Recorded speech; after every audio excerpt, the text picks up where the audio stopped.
recently I was reading an article, or I guess more of an interview with Digby from Earache, and Oh yeah. he didn't seem to be a big fan of yours. Yeah, I mean, you know what? Here's the thing with that. I got asked. People were telling me, you should respond, because a lot of people know it's not true, the stuff that he's saying.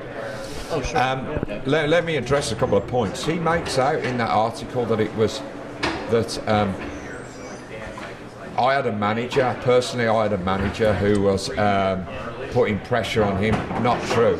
That was a band manager who was hired to protect the band. It wasn't somebody that came in that was trying to get all this money and blah blah blah. He was the band had been reamed several times over, and he was there to protect the band, you know. And all this stuff that Digby says about Earache pumping money into Napalm, eye-watering amounts, not true. All that was him fulfilling his contractual obligations. And see, Digby seems to have this fantasy viewpoint that if you sign a contract with somebody and you have conditions, in monetary conditions that are not excessive, that are needed for the band to operate, he thinks that once you sign that contract, he doesn't necessarily have to fulfill those obligations. And that's where his warped kind of thinking comes around, you know. So that was for one thing. And I'll tell you, all this, I mean, I could go on righting wrongs about the whole thing, but we could be here all day. But let me tell you this, two things.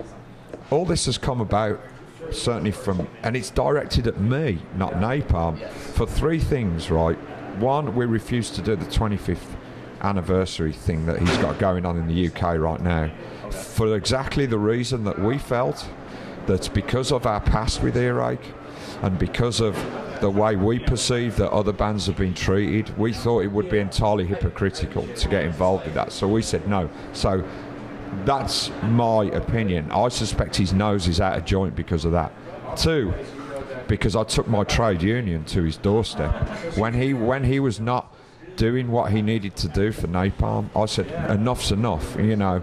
I took my union, you know, it's like a regular union, you know, to Earache's doorstep, and he didn't like that either.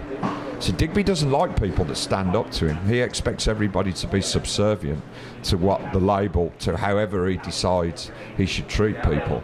And I wasn't prepared for that to happen. That's why he doesn't like me, because I stood up to him. And a lot of people that he actually is positive about in that interview, the reason why he is positive about him is most likely because they never stood up to him.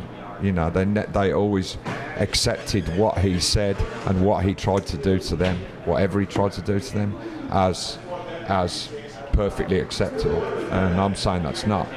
So that's two things right there. Three things. Third thing, he talks about my so-called indemnity to Earache, okay?